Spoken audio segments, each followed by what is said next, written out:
All right, folks, welcome back. On this episode, we got us a 1990 454 SS Silverado. But as you can see, that don't look like no 454 no more. So yeah, LS swap, and we got to finish it up. So let's dive in real quick, show y'all a few little details, and we'll get started. Oh, so we got this 1990 454 SS. It don't look too bad. It's been painted obviously before, but yeah, not the 454 anymore. It's got a LS that started to get swapped and was never finished. It's been to a couple different shops, or people, whatever, through some different hands.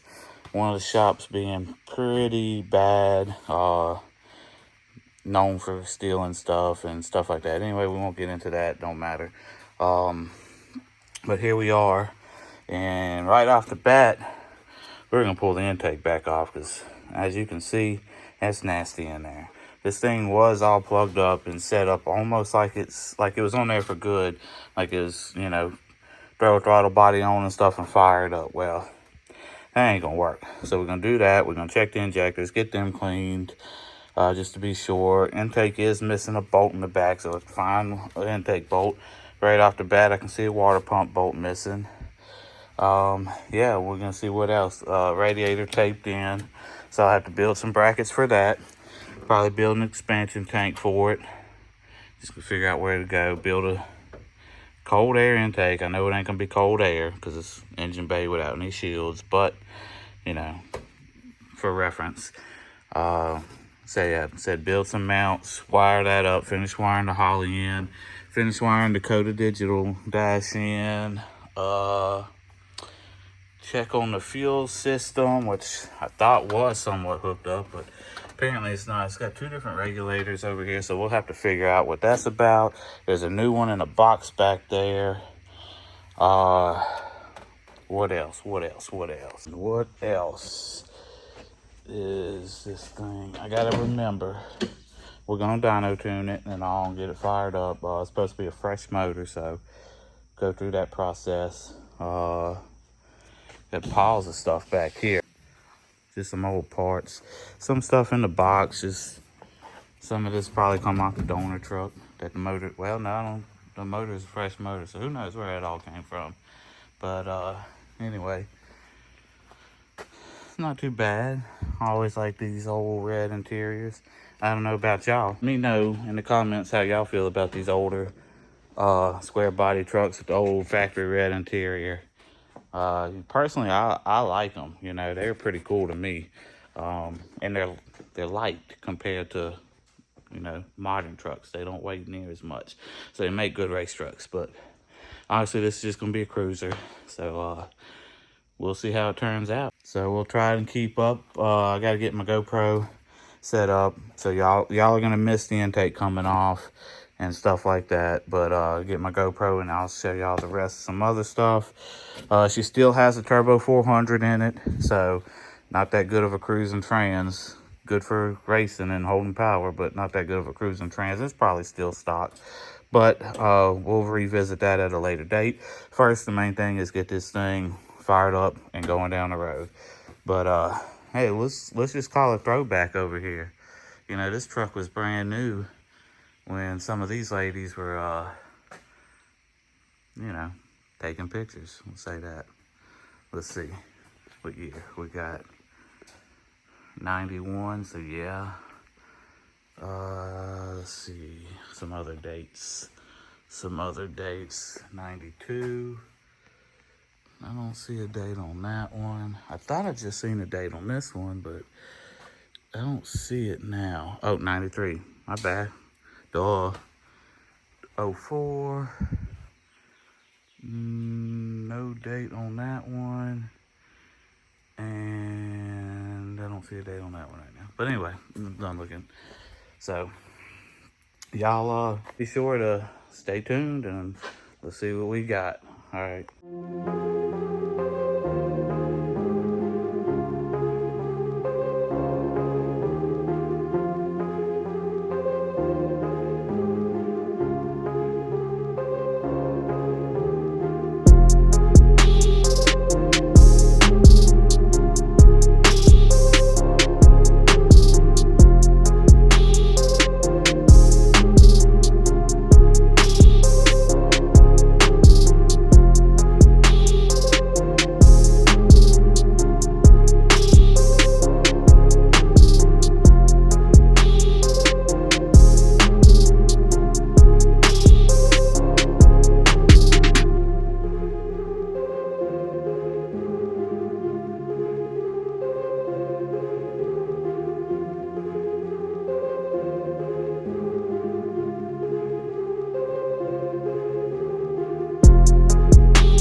folks, we are getting back on the finishing this LS swapped 454 SS 1990 model. And real quick, we're going to go ahead and do what we need to get the radiator mounted. It's going to be as simple. It's sitting in the bottom of the core support on the bottom side, that the same way the factory radiators did down here. So really we're just going to put something up here to hold the top, which we got these two little tabs that we're just going to go ahead and stick just like that. So I'm gonna go ahead and with all the radiators in place, I'm gonna tack these on so they're located correctly, and then we'll pull the radiator out. We'll set it on the table over there, and we'll burn them in. And we got a couple other little things to do to add to the radiator, because I like running expansion tanks and stuff. One, it gives it more room, you know, for your coolant to grow without coming out of overflow or leaving air in the radiator. And two, it obviously gives it more volume. So we're gonna end up taking this off and capping this off. How, I'm not sure yet. I got options on how I usually do them, two different ways, so we're gonna decide on that. Originally I was gonna mount this over here somewhere next to it, but I think I'm gonna go up on the firewall over there. That's gonna give it even more elevation, to give it more room for air to escape from the LS and from the radiator itself, and allowing air completely out of it and obviously completely out of the motor will help prevent any hot spots, and air completely out of the radiator will allow the radiator to be used more efficiently. Because if you have to leave room for the coolant to expand in the radiator, then you obviously have to leave air, and that's in fins in here that could be used for coolant. So how much of a difference does it make? I don't have data, real world data to say, but I mean, there is a reason that all OEs do it these days, you know, so it is better, you know. But as far as hard numbers, I don't have that, but it is a practice I like to do, and it's always worked successful for us. So that being said, we're gonna get this machine set up, fired up, and we're gonna tack those real quick. So y'all stay tuned. All right, folks, we're gonna go ahead and burn this cap in real quick. Had a little issue with the battery on this old girl. It was dead. It kept getting flashed, and not in a good way.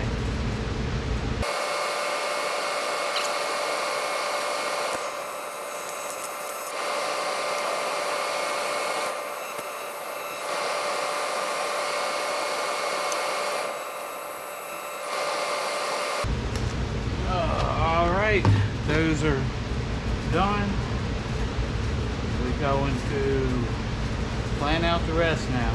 All right, folks, we are, well, what'd I do with it? I left it over there. Anyway, we're about to put the weld in, the fitting right here. It's a -10 AN, or bong, whatever you want to call it. Got to pop a hole, weld it in here, and this is what will go to the bottom of the expansion tank. And it really don't matter where it's at. It can just about be anywhere in the cooling system. I just like to put them down here, as long as it is steadily upwards to the expansion tank or steadily downwards from the expansion tank to the radiator. That way it allows any air in that line to go to the expansion tank. But also there's going to be, it don't matter where it's at in the cooling system, because as long as air is escaping, the highest point, it's all going to gather in. So, you know, this will feed the top of the expansion tank, and the expansion tank will, it won't look like it, but it'll actually be a couple inches over. So that will allow anything you put in the expansion tank to fill this radiator all the way up. Although we might put a cap on here. I mean, you still got to cut this off. You can't have two radiator caps, you only have one.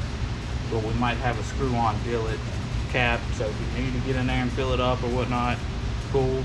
I don't know yet, we ain't decided. We're gonna do this and then we'll decide on that.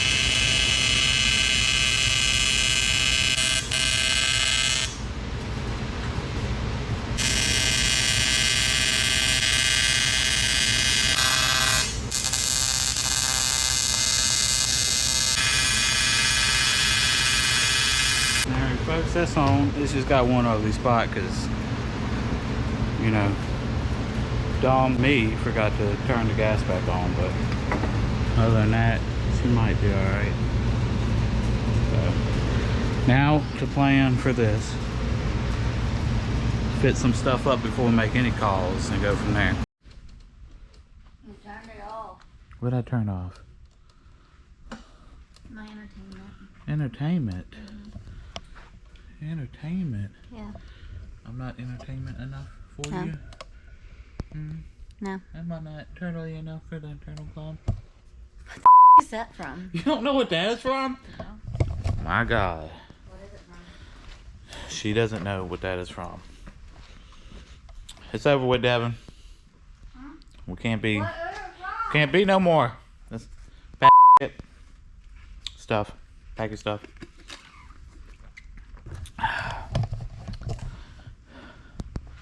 Are you looking it up? The Master of Disguise? Yes. What is that?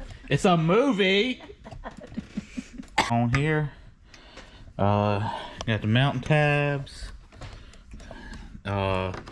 We cut the fill neck and all off here and put a new plate so we can have this here.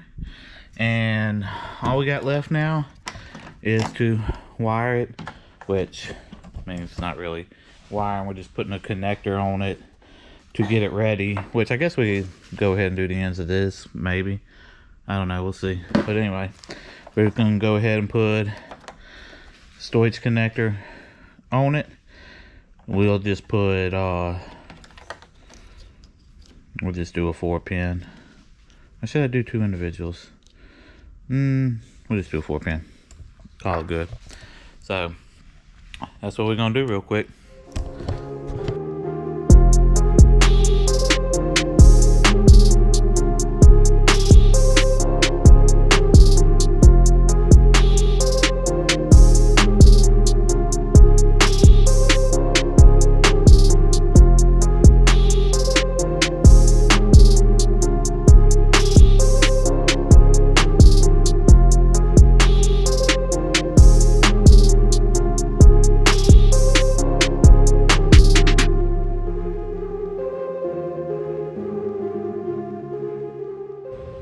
So as I was putting this video together real quick, I realized that the GoPro had lost some footage, and part of that footage was basically explaining what's coming next in this video.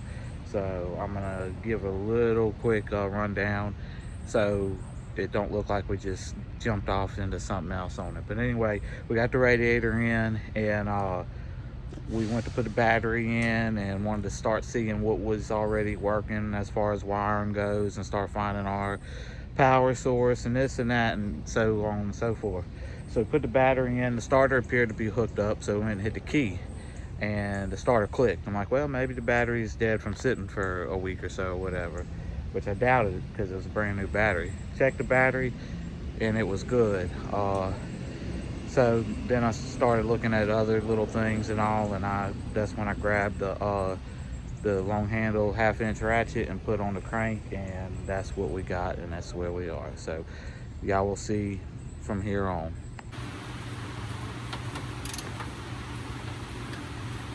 Can't go that way anymore. Turn it backwards till it gets to about right there and stops again. Go back forwards.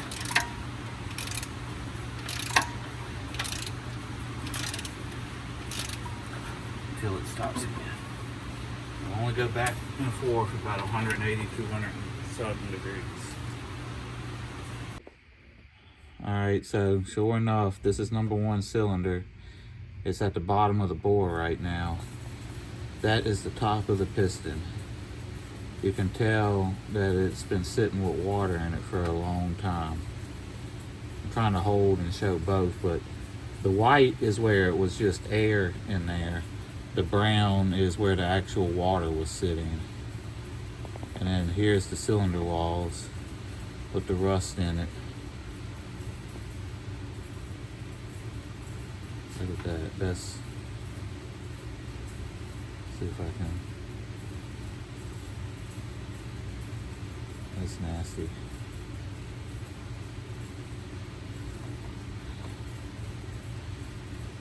So obviously she's gonna have to come out. The other ones down this side don't look near as bad. This is definitely the worst one.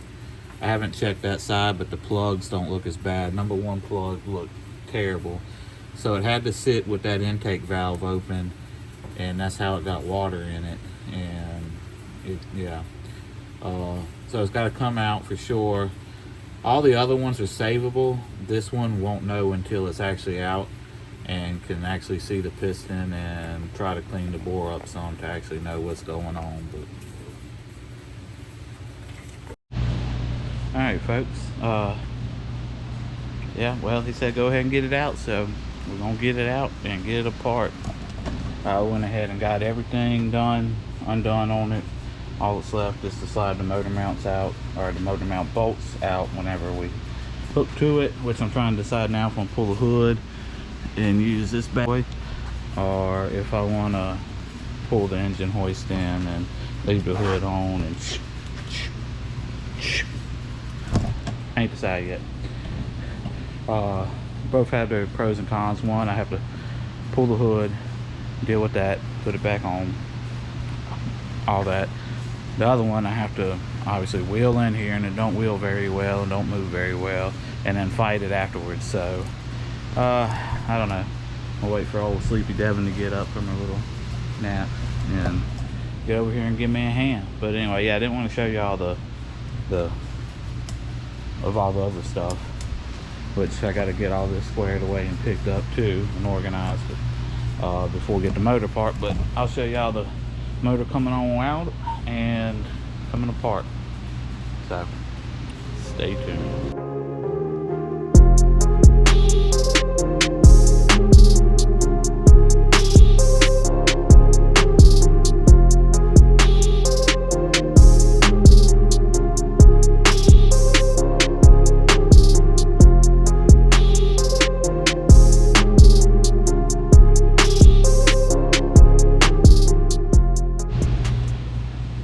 Guys, it's on the ground.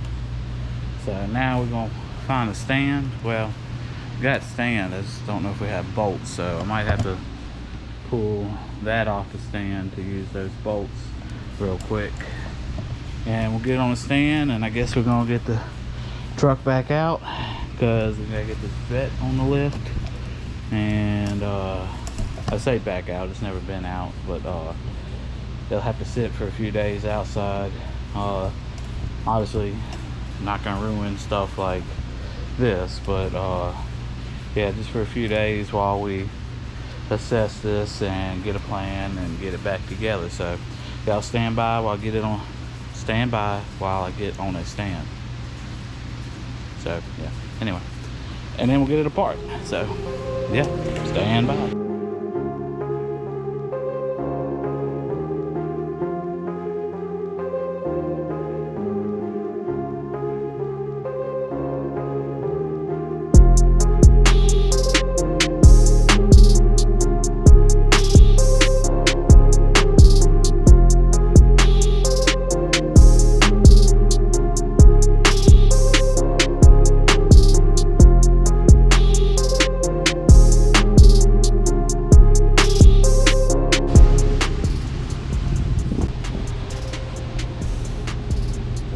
Pretty rough, folks. It's definitely more than that one cylinder,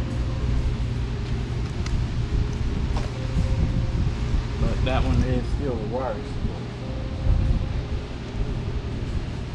You don't have to free that one up and knock that piston out of it. I mean, they're all going to come out, but obviously this one's going to have a hard time coming out. God, look at this. It's built up right there. It's probably really hard to see in the camera. It's built up. That's why it won't go over. So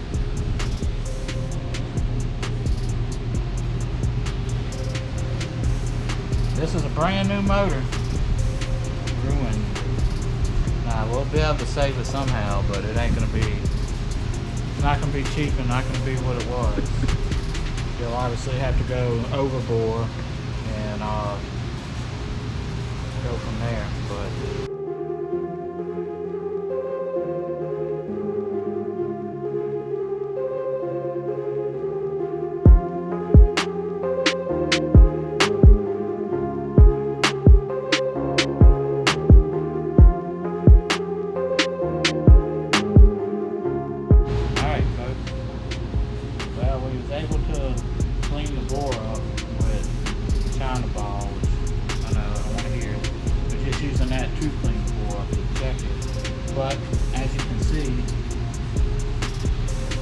it is in fact pitted, so yep, she's going to have to come apart and go oversized to clean it up. So we're about to check the bore size real quick to verify whether it's stock bore or not, which I mean it should be. It looks like it's some stock style pistons, but it could be some overhaul oversized pistons.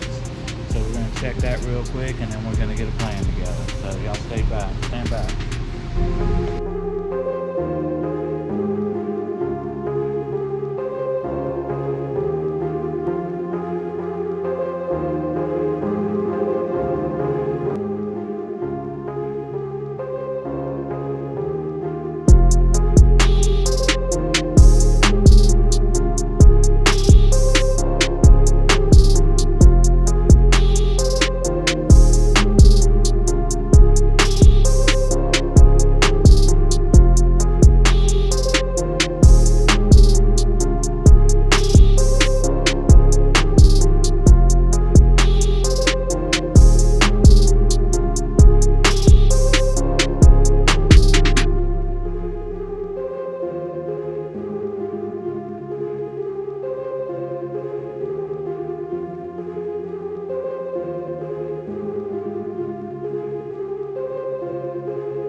Alright guys, we got it apart. Yeah, she's gonna need some work. It's bad. We had water just rolling out of the pistons when we set them down. Water poured out of the oil pump when we took it off. Just glumps of stuff. I don't know, it's just, I mean, look at the valves. It's sad. Brand new motor ruined because of someone just leaving it out to get rained on. But we did find something else that obviously is not water related, weather related, and it's a good thing it is coming apart, because it wouldn't have lasted too long like that. So when I pulled the lifters out, it's all wrapped up. There was one that had some bad scarring on it, and I was like, there's no way, fresh motor, it can't be scarred that bad. These lifter boards can't be that bad. And then I see this. I don't know if y'all can see it very well, but the cam bearing right here is not in the bore all the way, and it's actually protruding into the lifter bore some. So that lifter was rubbing on the cam bearing right there. So it was going to eat itself apart eventually. And they ain't the best looking cam bearings. They're probably new though, but they look half beat up. The cam, it spun fine, but we kind of had to pry it to get it to pop loose. So, but that also could have been because of the damage from there. So yeah, so it's a good thing, because that would have definitely ate up the lifter until, you know, something failed or put trash in the motor. You know, what would have happened first? Who knows? Trash in the motor and tore up a bearing or something, or the lifter fell. Probably both at the same time, who knows. But anyway, good thing we caught that. So now we're going to get a plan and move on forward. We're going to go through it sucks that bore is bad, because honestly the rest we could have cleaned up. We could have cleaned these pistons up at least attempted to clean that one up and see what we were dealing with, and possibly it went back together. But because of that bore being pitted, it's obviously gonna have to be bored over. And yeah, I'm gonna look and see what the best route is. I know they make 10 and 20 and 30 over pistons to go on a stock rod, but half of them don't come with rings or don't come with pins and rings. And it's like, once you spend the money on the pins and rings and all that, you're basically into a good forged piston that needs aftermarket rod.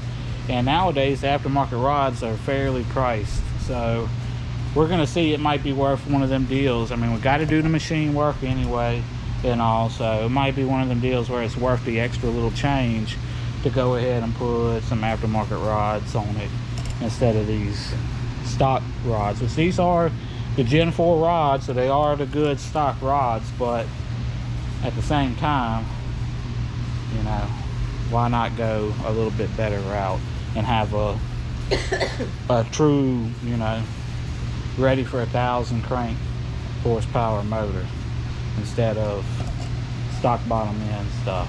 But anyway, I guess we're gonna end this episode right here and wait to see what we're gonna do.